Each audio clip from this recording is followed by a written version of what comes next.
Hello everyone and welcome back to another video on my channel. Another 3 a.m. review from me. I just watched Dune, the brand new movie from Denis Villeneuve starring Timothée Chalamet and just an incredible cast of actors in this film. And my gosh, was this an experience to watch in the theater. This is going to be a spoiler review for this movie, so if you have not seen it, I implore you guys, if you're a fan of just higher concept sci-fi movies that really have a care in the world building and all the complexities of this is not your typical Star Wars type of thing. It's more akin to like a Game of Thrones meets Lord of the Rings meets the sci-fi of Star Wars. And so it's a very complex and very dense movie. And so if that doesn't sound like the thing for you, if you watch the trailer and it doesn't seem like the thing for you, honestly, I'm not sure if this is going to be a movie for everyone.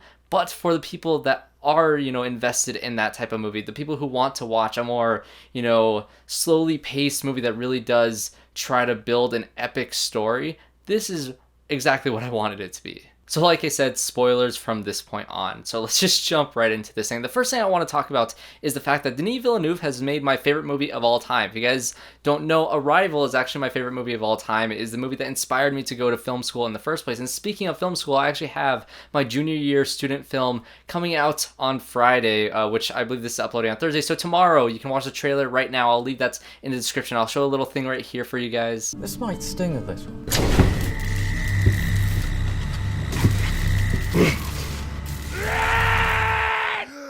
But Arrival is the film that made me want to go into film school, to get into filmmaking, and a lot of that has to do with the visual storytelling and the character-based storytelling and just all these deeper things that you can draw out of films. I think Arrival does that perfectly, and I think there's a difference between the Arrivals of the world and the Blade Runner 2049s of the world, because this is more akin, again, like I said, to a more slower paced movie like Blade Runner 2049, and that movie didn't have a really large audience. So I'm a little worried about this film because of that. I think it's a little more accessible than Blade Runner.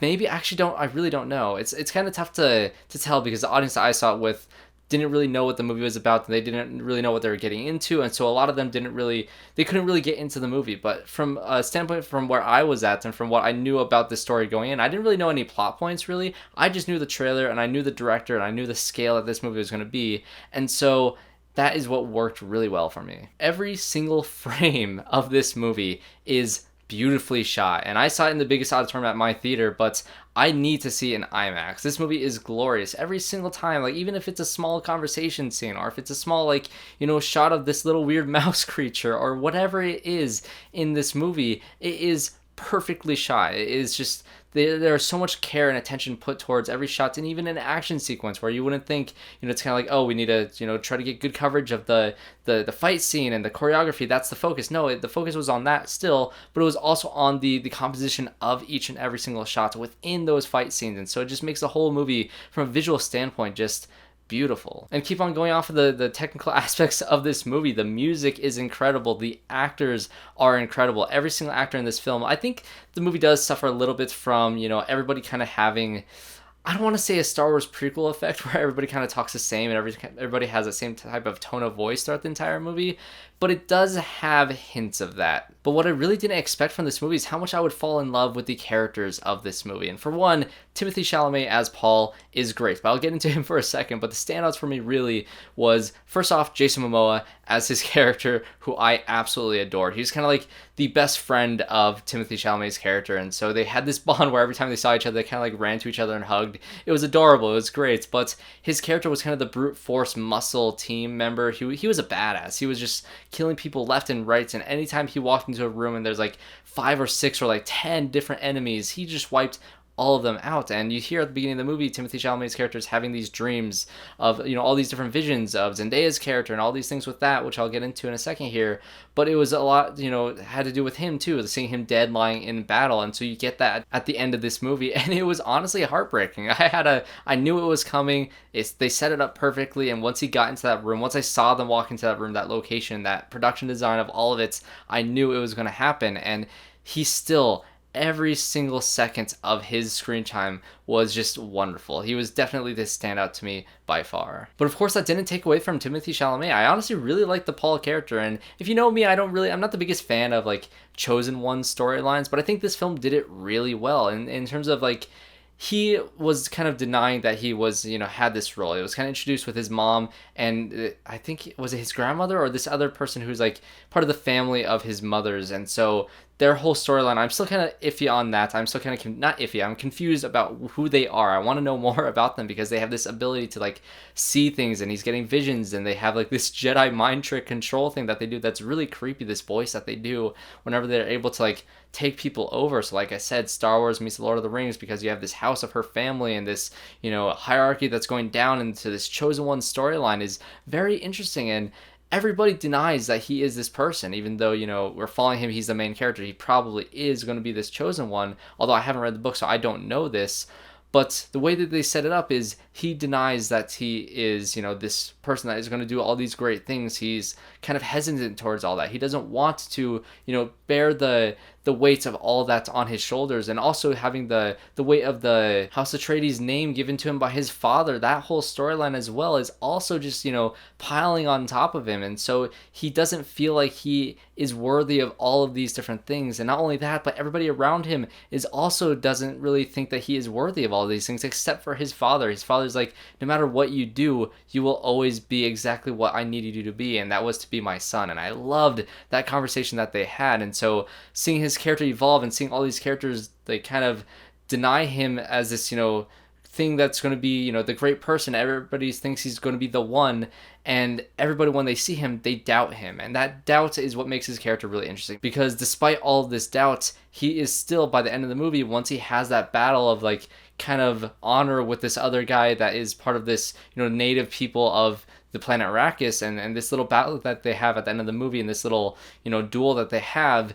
And when he defeats him and he was able to, kind of push back against his other visions of him dying at this point, he kind of got some confidence in himself there. And when he walks away and all these people are looking at him differently, including Zendaya's character, all of that means differently. And all of that leads perfectly into what the end of his arc is in this film. This film kind of ends with him thinking, maybe I am this person. Maybe I can actually help. Maybe I can be the person that my father wanted me to be. And so all of that ends perfectly for his arc in this movie, and I cannot wait. And I really hope that they make a second one, because I'm really interested to see where his character goes. And also, following along the supporting characters, his mom and his dad were great in this movie. First of all, Oscar Isaac is incredible in his limited role. I kind of had a feeling he was going to die in this film from the trailer, because some of the lines that he has, it just kind of felt like they were all leading up to that. And maybe in a different movie, in a different story, with a different director, you would have kind of skipped this, and his dad would have died in the past, and all these things. But no, you start from the beginning of this story and you lead up until his dad's death, and that's kind of like the inciting incident to push him along his journey throughout this film. And so this movie does feel like, I think Jeremy John said this in his review, it feels like the majority of this movie is Act 1, and about halfway through, once you get to that siege on this city on Arrakis, once you get to that part, that's kind of like the beginning of Act 2. And so the rest of this movie kind of ends in the middle of Act 2. So you feel like you don't have a complete story, even though I do think the character arcs in this film do serve its purpose. And so the mother and the father as supporting characters, I thought they were wonderful in this film. Rebecca Ferguson can never do any wrong in Dr. Sleep and in just everything that she does. But I really was interested in this family and this story and this dynamic of this story that is all kind of surrounding around Paul's character and his, I guess, rising to be that chosen one character. It's very, very fascinating stuff. And like I said, it's a Game of Thrones type thing. It's very complex with these different houses, and you have these villain characters from the House Harkonnen, which has, Dave Bautista's character, who is just kind of like a brooding guy in the background. We really don't see much from his character at all. But David Dastmalchian is also in this movie as,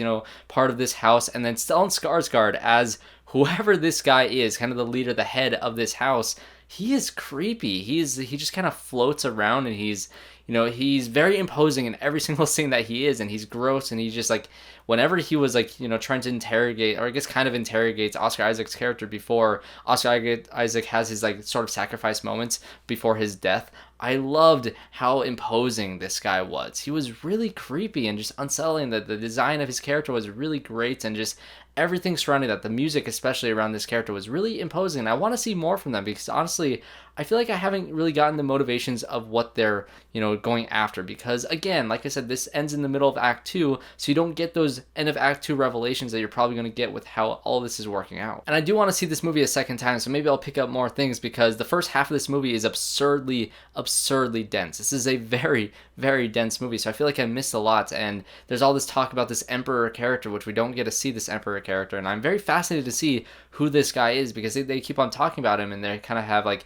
his group is one thing, and then you have the Harkonnen group, and then you have Atreides, and then you have, you know, the native people on the planet Arrakis, and so you have all these different groups, all with different motives, and you get to see, you know, the motives from most of these groups, but you don't get to see exactly why, the twists and turns and the explanations for those things. And I'm really interested in all of that, because I think they set the world up really well. They set up kind of their on the surface motives. So you have House Atreides, who kind of, they want to go to Arrakis not for, you know, the spice and the wealth and all of that, but they want that sand, you know, that desert power that Oscar Isaac's character talks about all the time, and that has to do with, you know, these native people who live on Arrakis. And so, you know, kind of finding a sort of bond between those two different groups and coming together as that can be a great power in this world. And so that is kind of their goal. But then you have Harkonnen, who kind of leaves Arrakis in order to ambush them once Atreides goes in, and it's all kind of a plan set up by the Emperor. And so that's what you get on the surface of what their motives are, but I feel like there's so much more that we have not gotten yet, because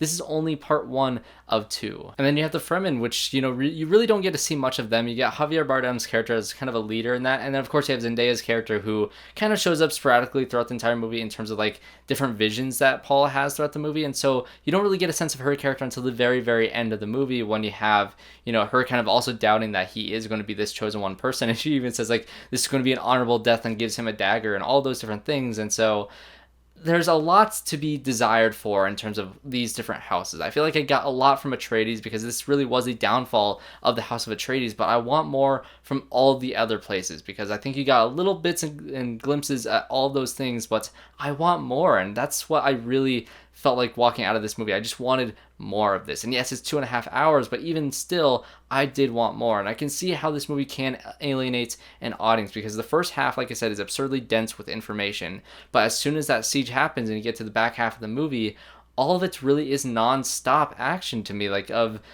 you know, Paul and his mother being on the run this entire time, these intense sequences with the sandworms and with all these different soldiers and all these different people, and you have all the different deaths that happen in this movie, because a lot of people die in this movie that I was upset about. And so overall, I was very, very positive on this movie. I really want to see it again to get some of those more finer details in this movie. And if you guys want to comment down below and try to clear things up for me and kind of piece things together for me, because again, the first half was very dense. I feel like I really need to see this movie again. But last time I walked out of a movie and I had this feeling was with Tenets, because even Tenets, you know, you're not supposed to catch everything on the first time around. That movie was very purposefully confusing for a lot of different reasons, but on rewatch, I kind of just found a way to really love that movie. And yes, I understand why people don't like that movie, and I feel like the same way about this one. I feel like this movie is not going to be for everybody. People are going to be possibly bored by this movie, which breaks my heart, but it's true. This movie is not going to be for everyone, and so it was for me, and I really want to see it again. And I felt the runtime a little bit throughout, so, you know, like